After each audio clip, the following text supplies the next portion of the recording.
Olá, bem-vindo a mais um bloco do Varejo Summit. Hoje vamos falar um pouquinho mais sobre dados e inteligência artificial no uso aqui de conversão dos clientes. E para esse painel, eu recebo aqui José Luiz, CEO do Grupo Hope, Renata Castilho, VP de Marketing e Vendas da Amaro, e Lucas, COO da GE Beauty. Prazer ter vocês aqui. Bem, se a gente for olhar para os números do varejo no Brasil, a gente ultrapassou em 2024 mais de 185 bilhões de reais. Porém, a conversão ficou sempre ali entre 1,5% e 2%, segundo estudos da Neotrust. Mas 91% dos usuários preferem que essa experiência seja muito mais personalizada. Então, como que a gente faz agora, né, para usar esses dados, sabendo que o cliente hoje quer olhar na internet, ir até a loja provar, ter uma experiência de conseguir converter isso melhor, ter uma experiência melhor para o cliente? O que vocês estão fazendo? Como que vocês enxergam esse uso dos dados? Vou começar aqui, José, por favor. Contar um pouquinho o contexto da Hope. O Grupo Hope é uma empresa multimarca, nós temos duas marcas relevantes, uma se chama Hope Underwear, que é voltada para o mercado masculino e feminino de roupas íntimas, e temos a Hope Resort, que é uma empresa voltada para o mercado de praia e fitness. Também nós somos uma empresa de multicanal. Nós estamos presentes em 3 canais relevantes: franquia é o nosso principal canal, e-commerce e também o canal multimarca. Pelo advento da franquia e do e-commerce, nós conseguimos acumular um volume muito grande de dados. A gente tem capacidade de analisar várias informações que vão de ticket médio, frequência de loja, giro de coleções, estoque na rede, venda no sellout, enfim, a gente tem uma infinidade de números. Isso realmente foi nos ensinando muito a avaliar.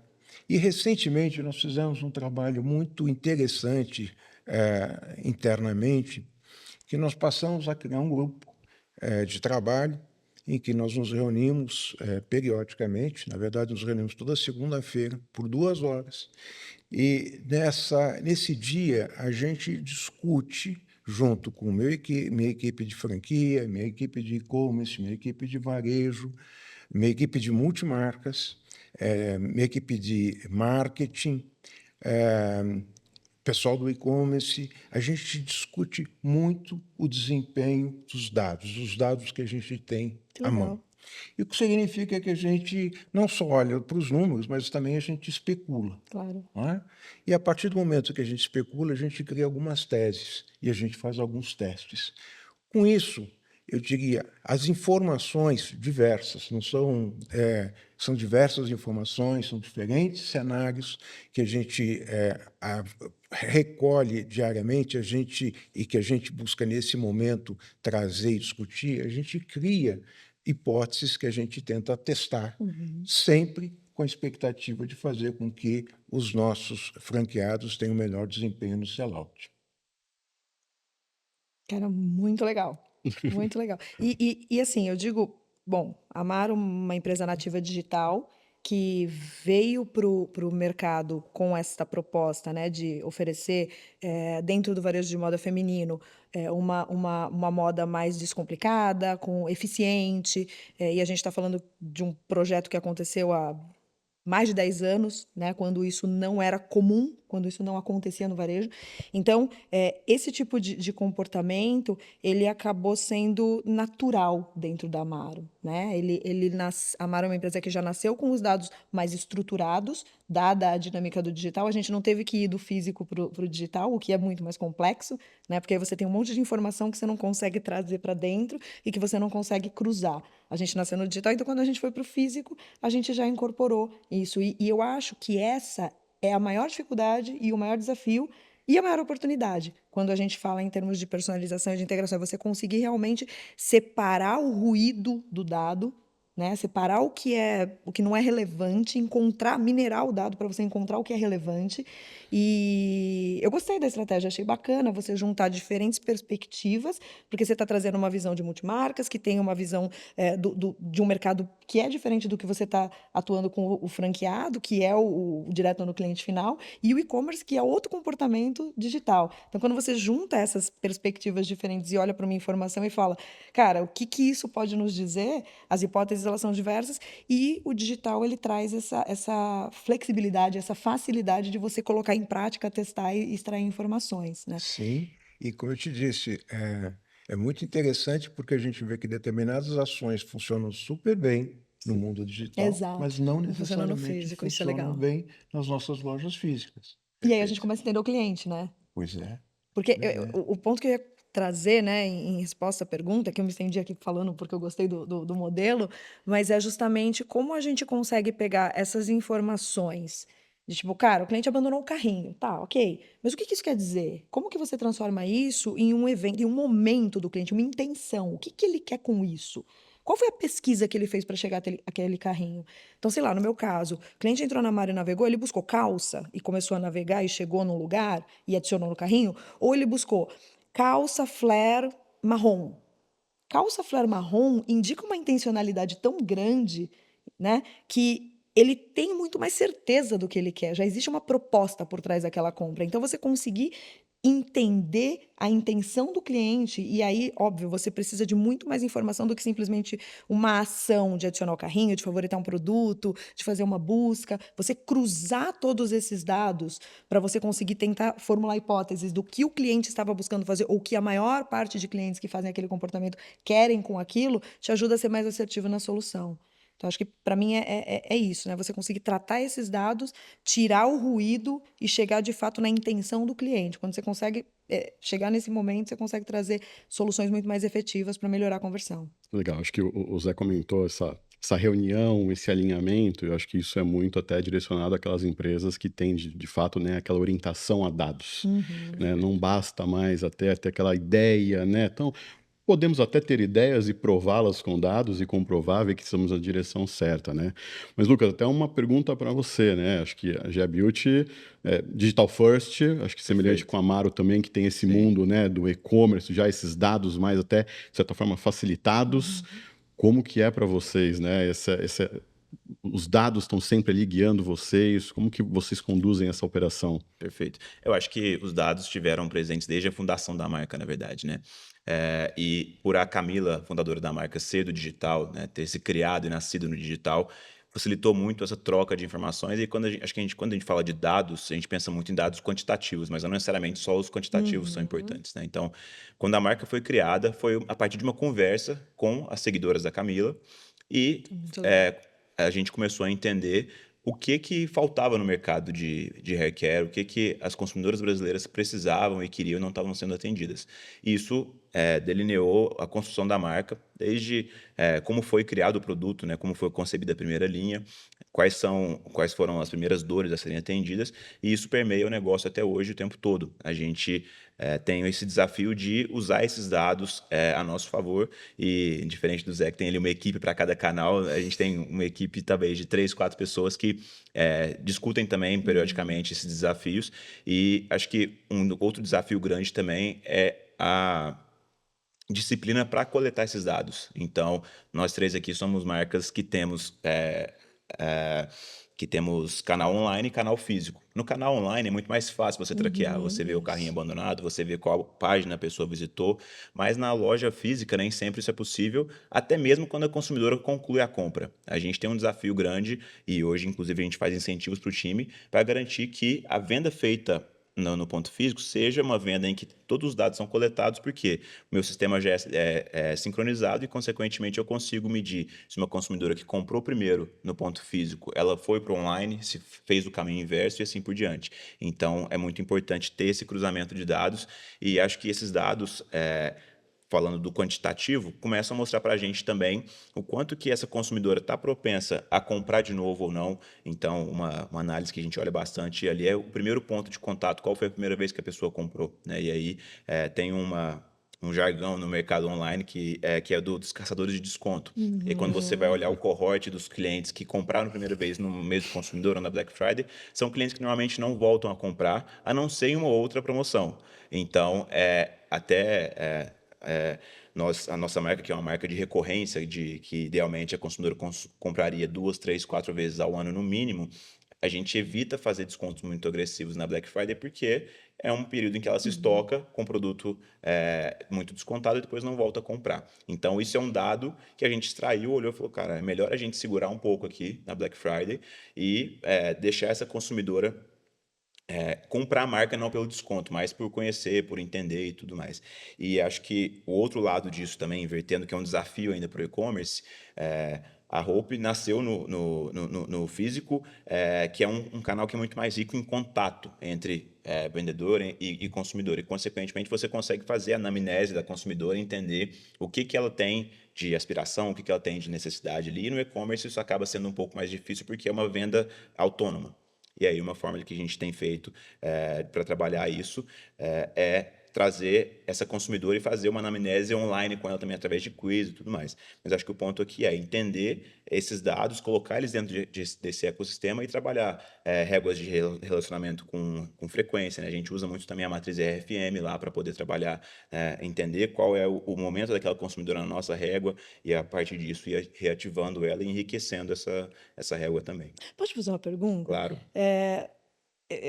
Achei curioso assim o seu ponto sobre a questão do físico e do engajamento e do contato e do conhecimento da consumidora, porque na minha cabeça, assim, de fato isso acontece, só que essa informação ela fica muito na vendedora ou na gerente, dentro da loja. É difícil você extrair isso e transformar isso em informação para a companhia, para dali você tomar decisões. Enquanto que eu sempre tive a impressão de que no caso da GE, por ser uma marca nativa digital que tem a Camila como a referência, ela tem as consumidoras, a comunidade ela é muito engajada, Muito, né? muito. E a cliente ela tem uma predisposição para falar, né? Se a Camila pergunta, todo mundo fala. Uhum, Então você consegue extrair muita informação disso. Assim, para mim é um case de marca que consegue ter uma conexão com a cliente forte no digital, tal qual muita marca tem no físico, mas de uma forma muito mais processável, sabe? Sim, Então, sim, tipo, sim. faz sentido? Faz sentido, mas também não é um processável automático, Ah, digamos assim. claro, claro. Porque eu brinco que um dos principais canais do nosso saque é o DM da Camila no E Instagram.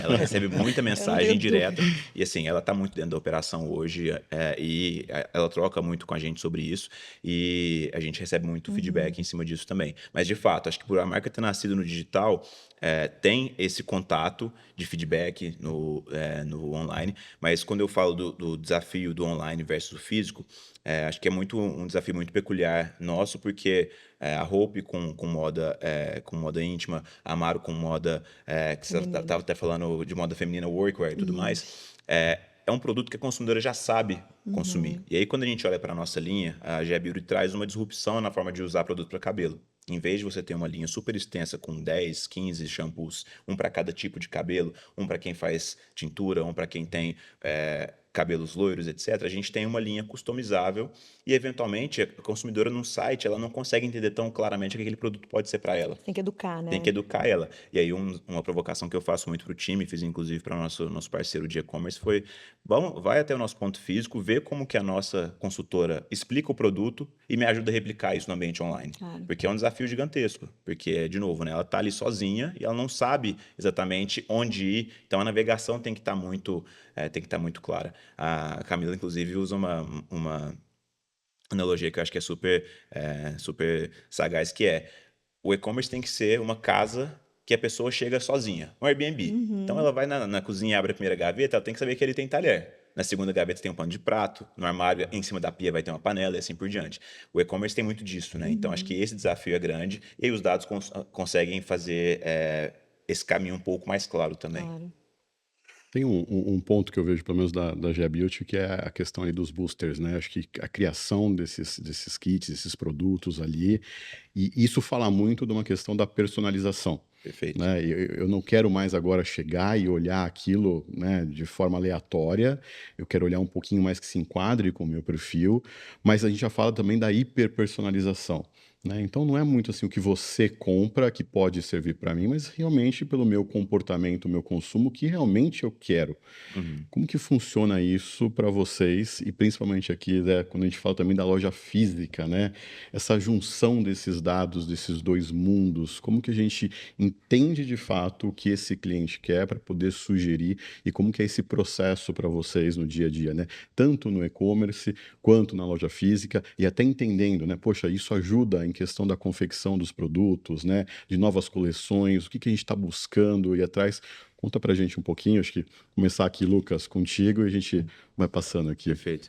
Acho que essa hiperpersonalização, ela ajuda muito, inclusive, a você atravessar o ruído, né, que a Renata falou, e ser ouvido pela consumidora também. Então, a gente faz isso, de novo, né, no ponto físico é mais fácil porque a pessoa consegue ver. O cabelo é algo muito visual e a nossa vendedora ela é bem treinada para enxergar isso.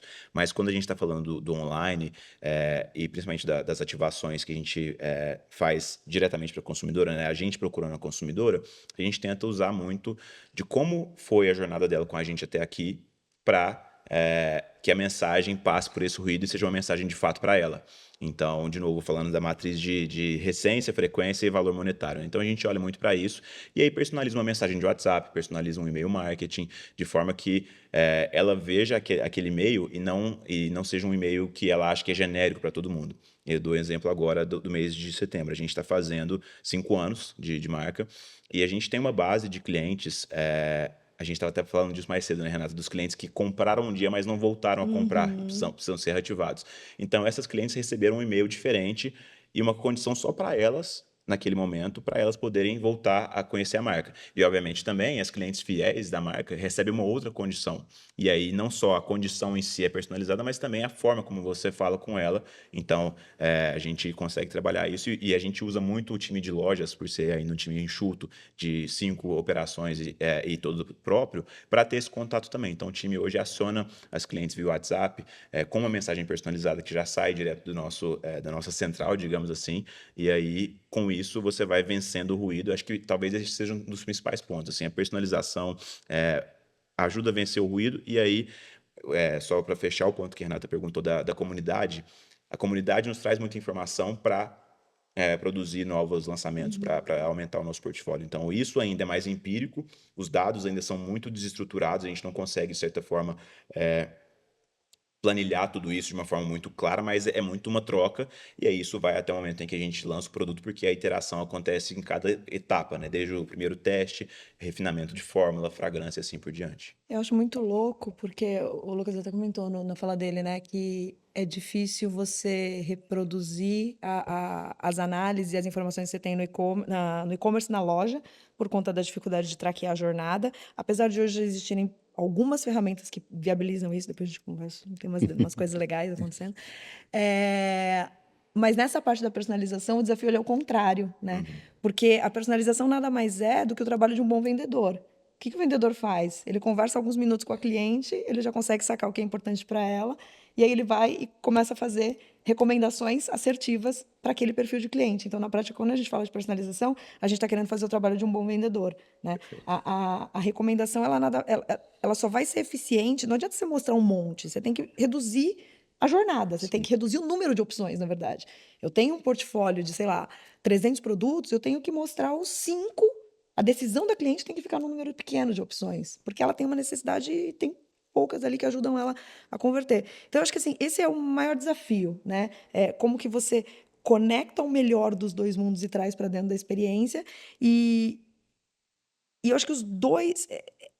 A gente volta para a questão dos dados aqui na minha visão, porque, no fundo, o que você precisa é processar esses dados de uma forma unificada, e é desafiador para caramba, porque quando vem do físico, ele vem desestruturado, e aí você tem dificuldade de combinar, mas quando você consegue chegar nessa fórmula e você individualiza a cliente, você consegue ter um direcionamento mais eficaz para cada uma delas.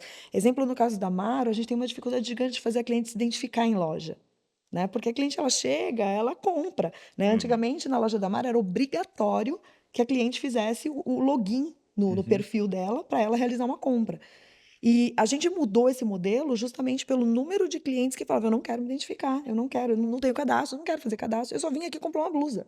eu quero sair com a minha blusa, né? Perfeito. Então, hoje, o nosso desafio é justamente entender a necessidade e criar ferramentas ou criar motivos para que a cliente queira se identificar, né? Então, programa de loyalty, tem várias coisas que a gente pode fazer aqui que vão nos ajudar a falar, ó, você não quer qual que é o seu telefone, qual que é o seu e-mail, né? Para você ganhar cashback, para você ter acesso a descontos diferenciados, para a gente ver a filipeta de recomendação, que são melhores de acordo com o seu consumo. Acho que tem uma série de coisas que a gente pode fazer para fazer com que essa cliente se identifique e passe a dar mais informação para você.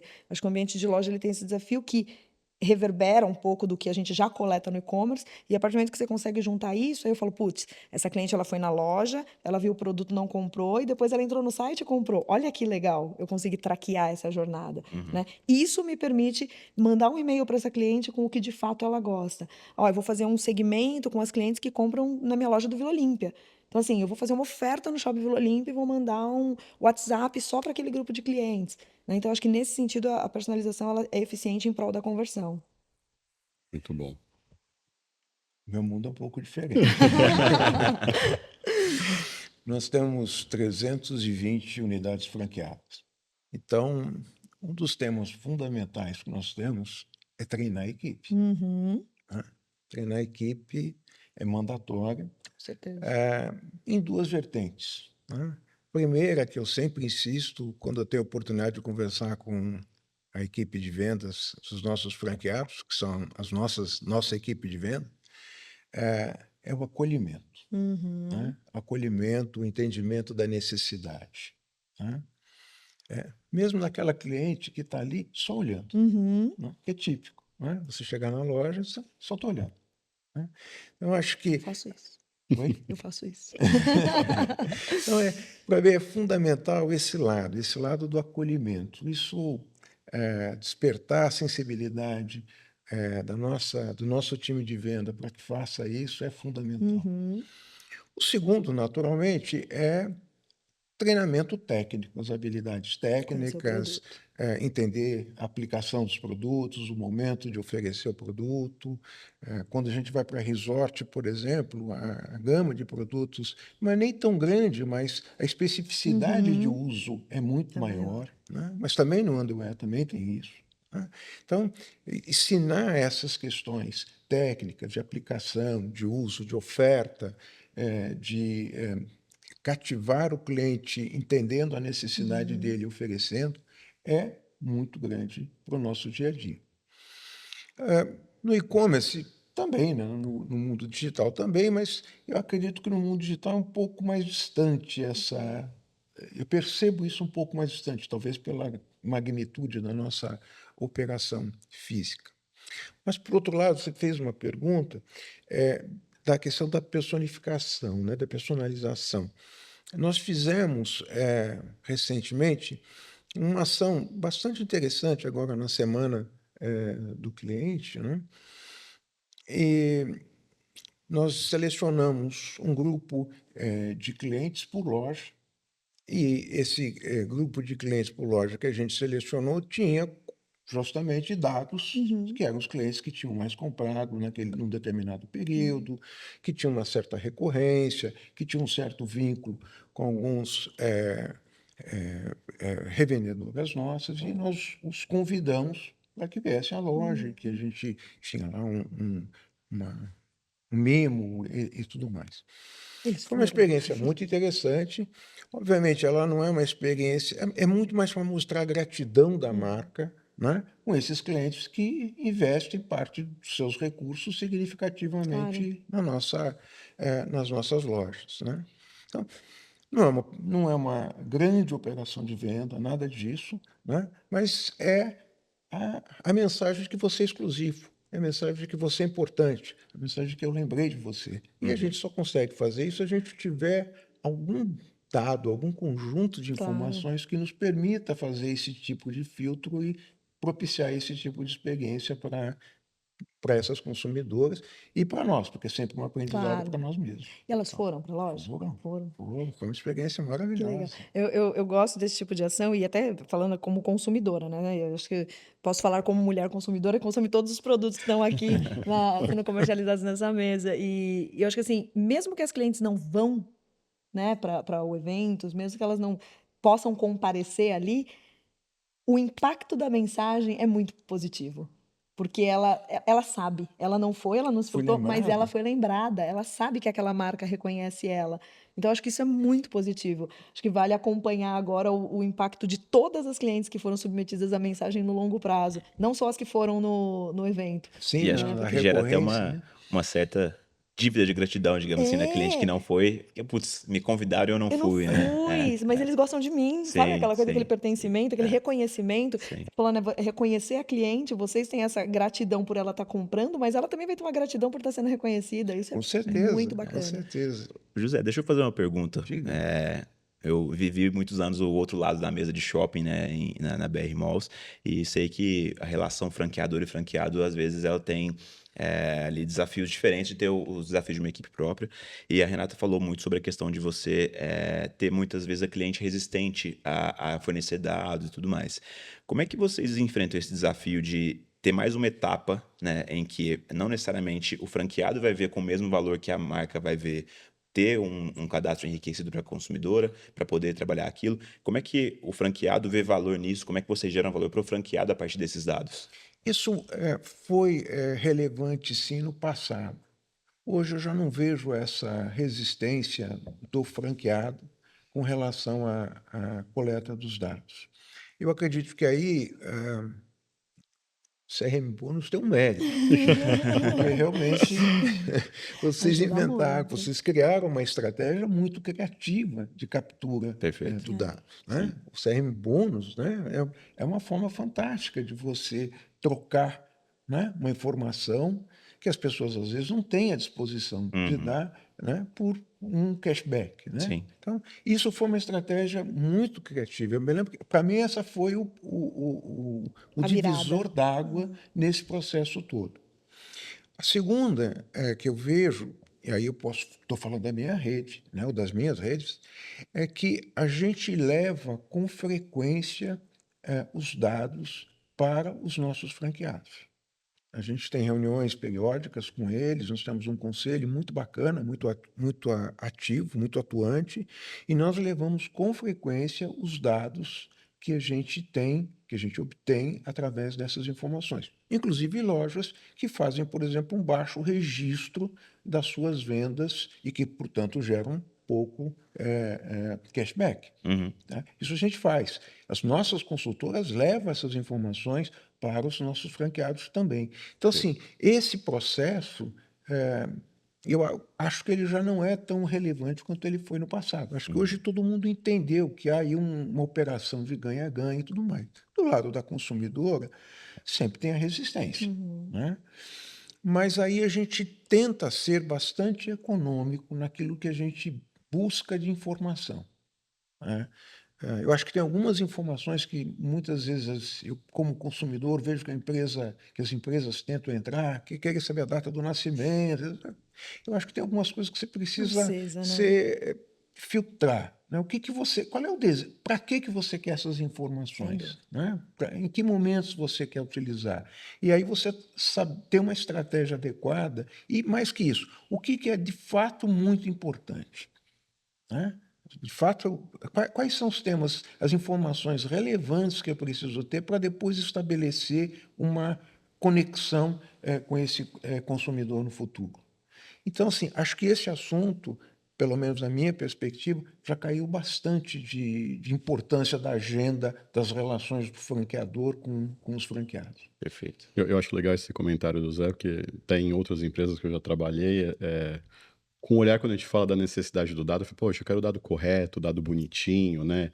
mas se você não vai na loja e não vê, às vezes, né, um dia movimentado, uma data comercial, aquela fila Loucura. cheia, e que bom, né? Mas ao mesmo tempo, imagina você pedir vários e vários dados ali, né? Então acho que essa sensibilidade também de falar, poxa, talvez o telefone, como é o nosso giftback, de conseguir inclusive ser acionável, né? A Isso. gente consegue realmente entrar em contato com essa pessoa, talvez não a data de nascimento completa, mas o mês do seu aniversário, né? Então alternativas como essa Pede que te permitem. depois. O ponto é Exato, esse, mas até né? isso, depois, né? Uma vez, pô, já É, tenho o telefone, quem sabe numa isso. segunda compra ali, eu começo a pedir outros dados, tudo, e vai complementando isso.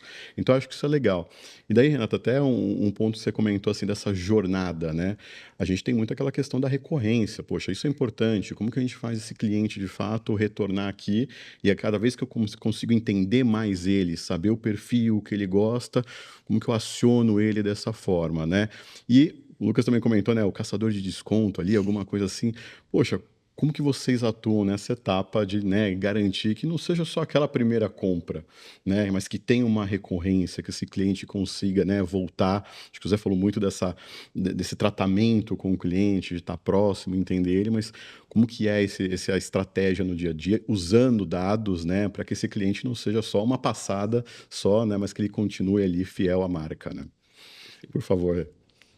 Bom, eu acho que no final do dia a operação ela tem que ir na direção do PNL, né? Então, quando a gente fala de recorrência, eu vejo muita operação olhando muito para aquisição, para CAC, para custo de aquisição de cliente, né?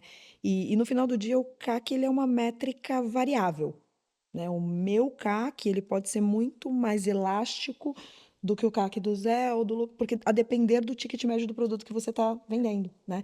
Então, eu acho que olhar para a jornada e para a interação da cliente com a marca é a chave ali, né? Porque não importa, eu posso ter gastado horrores para conseguir adquirir aquela cliente, mas ela é uma cliente tão boa que consome. Talvez o meu payback seja um pouco mais longo, eu vou demorar um pouquinho mais para conseguir, né, rentabilizar em cima daquela cliente, mas o fato dela ser tão frequente, tão recorrente, tão interessada na marca justifica essa aquisição. E uma cliente traz outras, né? Então, o efeito a escala que eu ganho com isso, ela é muito positiva. Então, acho que o ponto, quando a gente fala de dados de jornada de loyalty, é muito você entender qual é a métrica que você vai pilotar a sua operação, que você vai acompanhar e que vai ser aquela métrica que direciona as suas ações, né? E tem que ser uma, duas no máximo, não pode ser um monte, porque senão você se perde, né? Você começa a ter muitas hipóteses, formular muitas possibilidades e você persegui-la. No meu caso, eu olho muito para a LTV, eu olho muito para a relação que a cliente tem com a marca, isso faz com que a gente crie um senso de pertencimento, uma relação realmente de intimidade da cliente com aquela marca. Eu gosto daquela marca, isso estimula que a cliente depois volte por meios diretos, né? Que é muito mais eficiente Sim. sobre a perspectiva de investimento. Então, tem diversas estratégias e conectar com outros programas que você tenha dentro da companhia, criar conteúdos interessantes que engajem a cliente, independente do momento de compra, né? Então, todas as ações que você faz para que você realmente mantenha a cliente próxima de você, com a marca fresca na cabeça dela, vai fazer que quando ela tem uma necessidade, eu vou ali, puta, preciso comprar um blazer, um trench coat, preciso comprar uma calça, preciso de uma blusinha bacana, eu vou na Amaro porque eu sei que a Amaro vai me proporcionar isso, porque ela está constantemente vendo isso. Então, eu acho que o reconhecimento com o benefício, e aí a questão de você, então compra hoje a blusa e você vai ganhar um cashback para você voltar aqui daqui a 30 dias e poder comprar uma peça da nova coleção. Né? Então você não, são dois momentos diferentes. Então, eu acho que essa estratégia, para mim, ela é fundamental, tendo como guia a métrica que faz com que aquela operação seja de fato rentável e eficiente. Legal. Muito bom. Lucas. Bom, acho que deixa eu devagar um minutinho aqui, porque acho que tem um case muito interessante que fala sobre essa questão de recorrência. Eu escuto muito podcast o tempo todo e eu ouvi um dia o CPO do Duolingo falando sobre como eles garantem que a pessoa reative continue usando. Eles começaram a fazer vários testes, vendo qual seria o melhor momento para mandar um push notification para o usuário voltar. E eles viram que o melhor horário era 23 horas depois da primeira interação. Por quê? Se a pessoa fez a primeira aula dela às 7 da noite, quer dizer que normalmente ele tem aquela janela de horário para fazer, e aí se eu mando uma notificação para ele às 6 da tarde, ele vai se lembrar que, putz, na minha próxima hora eu vou fazer de fato. E acho que, trazendo para nossa realidade, acho que a recorrência está muito ligada a você entender, desde a última compra da consumidora, em que momento da jornada ela está. E aí isso fala de dados o tempo inteiro também, porque a gente tem que saber quando foi que a consumidora comprou a última vez. Então, e aí hoje a gente tem claramente na nossa marca 2 jornadas de recompra diferentes. Uma que são os produtos de uso diário, como o shampoo, a máscara condicionadora, que normalmente a consumidora recompra a categoria, não necessariamente com a gente, em 30 dias. É mais frequente. E outros produtos que ela usa com menos frequência, que ela vai comprar de 2 meses, 3 meses. E aí a gente primeiro tenta trabalhar essa comunicação com ela em cima disso. Então, se a consumidora comprou um item que ela tem uma recorrência maior, ali com 20, 25 dias, eu vou ativar ela novamente para fazer ela voltar. E aí vai muito de encontro ao que a Renata comentou, de você tentar buscar aumentar o LTV e fazer ela comprar uma segunda, uma terceira, uma quarta vez. Já se ela comprar um produto com ciclo mais longo, eu vou ativar ela com 45, 60 dias. E a gente fez, inclusive, isso, ajustou esse ponto, inclusive, na nossa régua de gift back, mas com o ticket médio. Então, se a gente vê que a consumidora comprou um ticket mais alto, quer dizer que ela se estocou mais e não vai voltar a comprar tão cedo. Então, eu estendi o prazo do gift back dela e ela pode resgatar esse gift back com talvez 2 ou 3 vezes mais de prazo. E isso veio de feedback de consumidora que reclamou com a gente Tô sobre isso. perdendo, né? Não consigo Exatamente, não comprar. consigo comprar e tudo mais. Então, acho que a questão da recorrência, né, e tentando responder a sua pergunta de como que a gente faz essa consumidora voltar, é você estar atento ao momento em que ela está com você e não falar de algo que eu não queira ouvir. E aí, dando um outro exemplo que eu comentei agora há pouco, que a gente manda para os times de loja listas de WhatsApp para contatarem os clientes. Só que eu vejo, se a consumidora comprou há uma semana ou 2 semanas, eu não vou contatar ela com uma oferta. Pelo contrário, eu vou pedir para o meu time mandar mensagem perguntando: seu Como que produto já foi? chegou? Se ela comprou pelo e-commerce, está com alguma dúvida? Como é que eu posso te ajudar com relação a isso? Porque você não dá para ela ali uma sensação de que ela está perdendo algum desconto que ela não teve quando comprou, mas está dando uma assistência para ela, o que para a gente é muito importante, porque a gente precisa também ajudá-la a entender como usar o produto. Então, acho que é uma régua de relacionamento, uma régua de comunicação com a consumidora que tem que ser constante e tem que ir sendo moldada de acordo com como ela está dentro da jornada.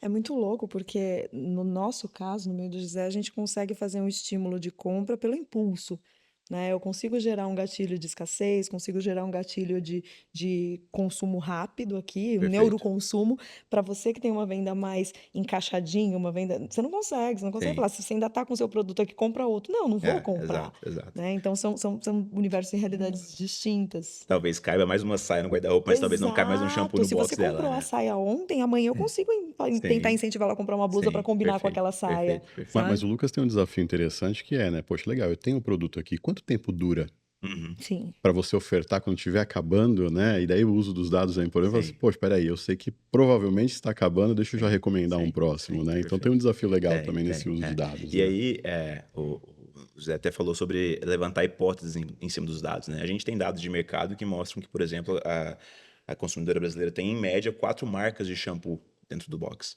Se um shampoo, ele dura, se você usar ele confirma? todos os Eu dias... tô pensando, eu tava aqui pensando, É mais ou menos isso, Renato? eu acho que tá Tá nessa. por aí? Tem momentos Se que aumenta, mas na média fica assim Algumas mesmo. têm 10. Então, Eu eu tenho. não quis me expor. Na casa da minha namorada é mais ou menos assim também. Mas se ela tem 4 marcas e uma bisnaga dura um mês, quer dizer que ela vai voltar a comprar com a gente em mais ou menos 4 meses. Só que é um desafio também de fazer ela eventualmente deixar de comprar uma outra marca para substituir o outro produto pelo nosso. E esse é um pouco da nossa proposta, inclusive, com a personalização. Porque ela não precisa ter um shampoo ou uma máscara para o dia que o cabelo dela está mais danificado, mas ela pode usar a máscara dela de todo dia com um booster que vai personalizar e vai entregar aquilo. Então, a gente quer muito forçar essa curva, de certa forma, de forma positiva, para fazer essa consumidora, em toda a jornada de compra dela, ou em toda ocasião de consumo e de compra da categoria, ela pensar na gente também. Então, acho que é um pouco disso. Legal. Zé, e essa parte da recorrência para vocês, no mundo de vocês, essa parte até mais forte ali da loja física, indo também para o digital, como que é para vocês? Antes de falar um pouquinho da recorrência, você citou 2 momentos de pico de venda, né, Black Friday, Sim, Natal, né. Eh, Vou repetir, eu tenho grande preocupação nesses momentos de que a gente não perca, os nossos valores. Isso é e quando eu digo os nossos valores, eu digo que são nossos valores herdados do fundador. O fundador tinha uma preocupação, o senhor Nissim, tinha uma grande preocupação na qualidade do atendimento, no carinho, no calor da recepção, e quando eu estou dizendo eu estou dizendo do consumidor e estou dizendo do cliente, porque a Hope não começou, no varejo, a Hope começou vendendo ao varejo, né, depois é que ela fez a Uhum. jornada ali para o varejo. Então, ele tinha essa percepção e tinha essa preocupação, e a gente tenta passar muito isso à nossa equipe. Inclusive, quando a gente fala de digitalização, a gente tem muita preocupação de que essa digitalização não nos leve a perder esse calor humano nas perfeito. relações. Naturalmente, você tem momentos de pico, são mais desafiantes, mas, novamente, a gente precisa estar preparado para fazer um bom serviço nesses momentos, com a menor fricção possível, né? Eu tenho duas frentes de preocupação no meu dia a dia, né? Uma delas é colocar novos clientes dentro do complexo da Hope. Essa é uma grande preocupação que eu tenho, uma grande luta que eu tenho, e a riqueza de dados, quer dizer, você conseguir saber quantos Uhum. clientes novos ingressaram, é uma métrica que a gente analisa todo mês, Uhum. eh, e tem me dado muita satisfação que a gente realmente tem conseguido um número substancial de novos clientes. Por outro lado, né, eu também olho aqueles clientes que estão chegando lá no 12º mês Uhum. e não compraram, né. E esse balanço é complexo, esse balanço é difícil. E, a gente discute muito isso, discute muito as estratégias de como aumentar a frequência Uhum. desses, clientes, né, desses consumidores. Eu entendo que a gente tem muito espaço para aumentar essa recorrência, porque, novamente, nós começamos com lingerie, depois nós fomos para underwear, ou seja, nós fomos também para o mundo masculino. Depois fomos para meias, que são unissex. Portanto, assim, eu tenho espaço, para aumentar a recorrência do consumidor, eh, nas nossas operações. Então, esse é um tema que me inquieta muito. Como eu consigo aumentar a recorrência? Não estou contente com o que eu tenho, estou bastante descontente com o que eu tenho, bastante inquieto com o que eu tenho. Não vou dizer que estou descontente, eu estou muito grato com os resultados que a gente tem tido, mas eu acho que a gente tem muito muito o que fazer nessa área. Por outro lado, também fico bastante inquieto quando eu olho os clientes e minha equipe sabe disso, quer dizer, sabe o quanto eu fico preocupado com os clientes que estão passando E não estão entrando. e não estão entrando. Essa é uma grande preocupação minha. É, eu acho que o entendimento da recorrência, por que as clientes não estão voltando, ajuda você a ter bons argumentos para trazer novos clientes, né? Ou porque as clientes estão voltando. Quando você descobre por que elas não estão voltando, você corrige e tenta fazer com que elas voltem mais. E Sim, quando você Perfeito. descobre por que elas voltam, você tem bons argumentos para falar, vem aqui porque aqui é bom por isso, por isso, por isso, né? Então, a gente volta aqui para a história dos dados, da informação, da interpretação, do qualitativo, né, que você trouxe, que não adianta só você ficar olhando números, tem que saber, você tem que ler a informação, você tem que ter a informação qualitativa, opinião, isso é muito importante também. e esse é um dos momentos que a gente está muito mergulhado nisso, muito mergulhado.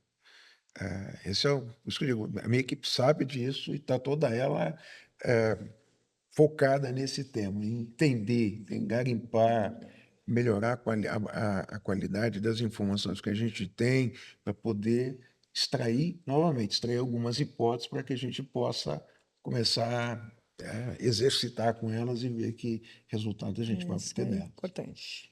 Legal. A gente está chegando já praticamente no nosso finalzinho da conversa aqui, mas acho que Zé tem um ponto acho que é legal que para mim fica muito claro quando a gente fala da diferença de preço e valor.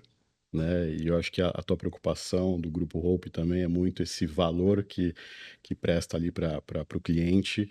E hoje, no meio de tudo que a gente fala, né, de é um Unified Commerce ali, é uma experiência mais integrada, independente do canal que a gente está falando, o uso da IA cada vez mais e dados. Eu queria para a gente fechar que vocês pudessem falar um pouquinho, né, para quem está nos assistindo, qual seria, assim, um ponto de atenção, né, com tudo isso, dessa importância de dados e tudo que está acontecendo de tecnologia. Acho que os donos de lojas, né, de varejo, de marcas ali precisariam ter. Então, pela experiência de vocês ali, acho que deixar esse final aqui para dar uma dica, uma recomendação ali de pontos importantes. Não? Isso é fácil, né?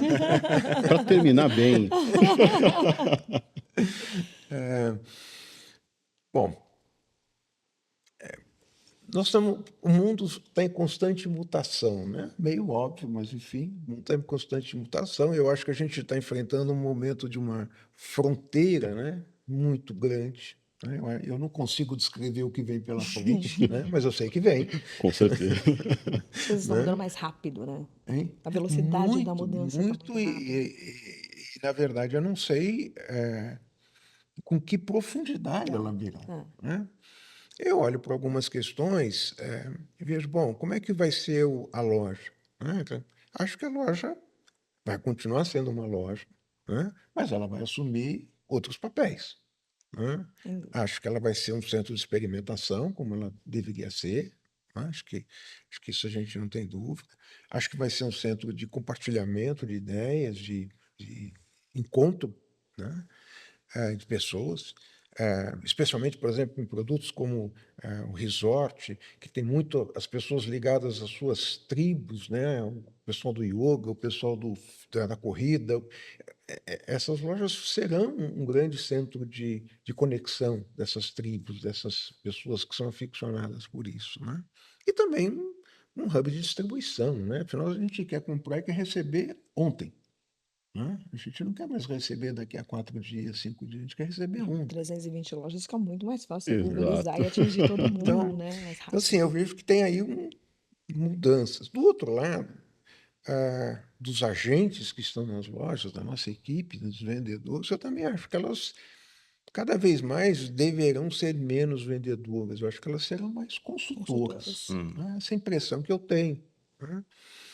Acho que elas vão ter muito mais um banco de dados que vai ajudá-las na abordagem daquele cliente. Enfim, eu acho que a gente está vivendo um mundo de mudança. Agora, esse mundo de mudança acho que não é para todos, porque isso exige investimento, exige capital, exige capacidade de fazer. Então, eu acho que quando você fala para os lojistas, os donos de operação, eu acredito o seguinte: esteja próximo de marcas que estão sintonizadas com as tendências, estejam próximo das marcas que tenha envergadura para enfrentar esses desafios, que muitos deles serão experimentais, você vai errar, não vai dar certo, você vai precisar zerar e vai precisar voltar tudo do começo, e para isso você precisa ter capacidade, até capacidade financeira e capacidade de juntar recurso humano para poder fazer esses experimentos, né? Eventualmente errar, né? Mas recomeçar, porque é inevitável que é por aí que o mundo vai caminhar, na minha leitura. Ótimo.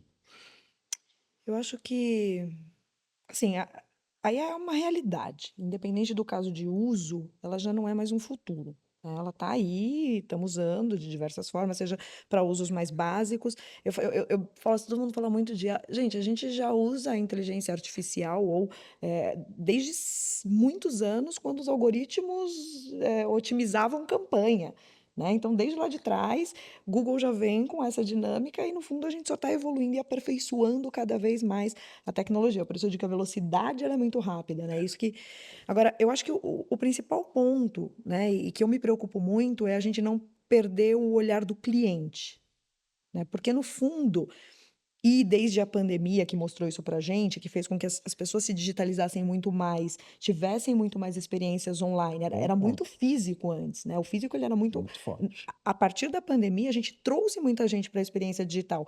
Pode não ser o lugar favorito daquelas pessoas, pode, mas elas sabem fazer. E elas vão recorrer àquela situação em caso de necessidade. Quais são essas necessidades? Em quais contextos a pessoa vai para o físico? Em quais contextos a pessoa vai para o digital? Como o José bem colocou, tem coisas que não funcionam igual no físico e no digital. Por quê? Sabe, por que que a cliente que está indo para a loja, ela não responde da mesma forma a um estímulo que a gente dá no e-commerce, né? Então, eu acho que ter esse entendimento e o poder da inteligência artificial de processar a informação para tentar formular as hipóteses para a gente é muito grande. E ele vai ser até maior do que os humanos que a gente tem no entorno da gente, né? Então, eu acho que usar nessa direção para você virar e falar, beleza, eu cheguei na loja um dia e eu não quero conversar com a vendedora, porque eu entrei aqui só para dar uma explorada, eu não sei o que eu quero. Na verdade, eu não quero nada. Eu quero olhar. Então, assim, tô só dando uma olhada.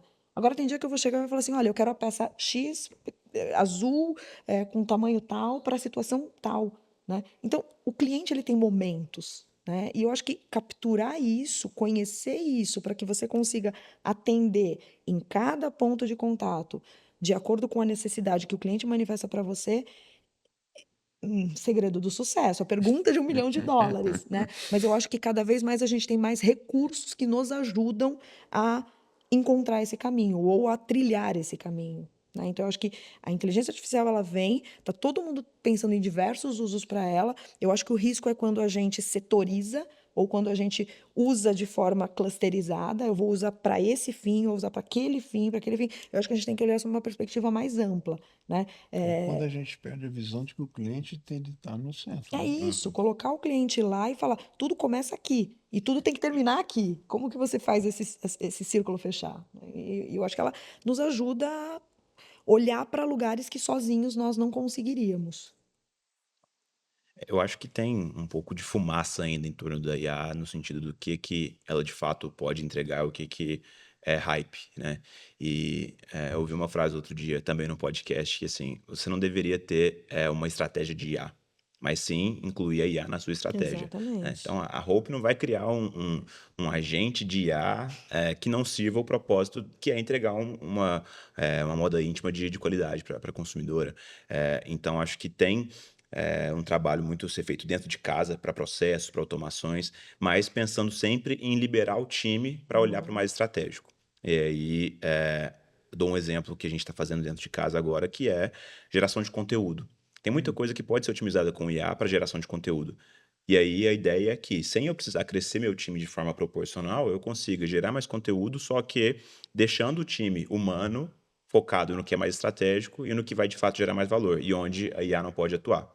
E acho que tem outro lado também, que é você, através de IA, você também conseguir escalar o fator humano do negócio. O que eu estou dizendo? A gente está começando a estudar agora formas de ter no nosso site, no nosso e-commerce, um atendimento humanizado, que é o que acontece, por exemplo, no nosso WhatsApp, ou então no ponto Uhum. físico, né? Então, acho que, se fosse para resumir, O acho host que do Airbnb. exatamente, exatamente. Se fosse para resumir, acho que é você usar a tecnologia, né, que IA é ferramenta no fim do dia, então é usar ela para resolver problemas que você não conseguia resolver antes ou que geravam muito trabalho e que hoje você consegue ganhar tempo, ganhar escala e, de novo, deixar o time, as cabeças pensantes que conhecem o negócio e conseguem fazer as conexões não óbvias entre um desafio, entre uma oportunidade, mas tendo mais tempo para fazer isso acontecer, né? Então, acho que foi isso. Nessa linha, e até com algo que a gente conversou aqui há pouco, um case super bacana que eu vi foi da CIF, que fez um processamento de informações que estavam pipocando nas redes sociais, de como o produto era usado, e eles descobriram que o produto ele era usado para limpar tênis branco. Então, eles fizeram uma campanha, o CIF, que todo mundo usa na Sim. cozinha, eles fizeram uma campanha em prol, vocês podem ver no Out of Home, que tem bastante, eu vi recentemente, eles fizeram uma campanha sobre usar o produto para limpar tênis e Aham. branquear o Que tênis. legal. Sim. Então, assim, na verdade, o que eles fizeram? Usaram inteligência artificial, né, para processar toda a informação que está sendo trabalhada ali nas redes sociais, estão falando muita coisa, humanos não conseguem processar aquilo de uma forma eficiente. Então você pega uma ferramenta, processa, depois você fala, ó, extraímos isso daqui. Aí você tem que dar na mão de um humano.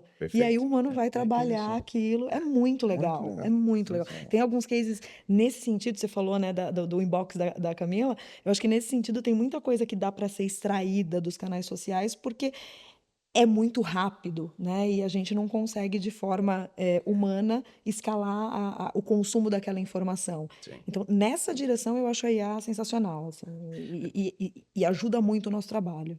Legal. Acho que o último ponto que o José comentou sobre ter o cliente no centro, acho que a gente ainda está longe de uma questão que é a IA conseguir acompanhar, ser um segundo cérebro nosso e conseguir ligar todos os estímulos de canais diferentes, de formas diferentes, porque, poxa, hoje a gente troca muita informação com print, a gente usa muito print de WhatsApp, então não sei o quê. A IA talvez até já consiga, já consegue de alguma forma ler isso, mas se você não tem um cérebro humano no meio do caminho para conectar um Exatamente. feedback sobre um produto que veio de uma conversa pessoal com outro que veio de um print, com outro que veio em um e-mail e assim por diante, você não consegue resolver o problema. A gente teve um feedback de um produto que ele tem uma textura que não estava adequada à forma como ele estava sendo dispensado, né, com o pump dele. E aí, isso é conversa que a gente tem, é uma consumidora que fala pelo e-mail, que fala pelo WhatsApp, fala com a Camila pessoalmente, fala comigo e assim por diante. Então, tá atento a isso ainda é um fator muito humano. Então, de novo, né, a gente não pode se perder na IA e esquecer que o cliente está no centro e o cliente é humano, porque eu vejo que com toda essa tecnologia, a interação humana, o atendimento humano, a atenção humana vai ser mais valorizada ainda, porque as pessoas vão começar a se cansar um pouco disso. A gente hoje se cansa de ver Instagram e tipo vários anúncios ali que não conversam com a gente. Acho que a inteligência artificial pode ir por esse caminho também, e quem conseguir achar esse ponto ótimo de usar ela a favor, mas não prejudicar o relacionamento com o cliente, vai ganhar. Muito bom. Acho que quero agradecer vocês. Assim, o papo está maravilhoso. Acho que dá para a gente conversar aqui mais algumas horas aqui, mas agradecer. Acho que excelentes insights. Obrigado pela participação de vocês. Obrigado pelo Para convite. quem está nos assistindo também, muito obrigado por nos acompanhar até aqui. Estamos encerrando mais um bloco do nosso Varejo Summit e até uma próxima. Obrigado.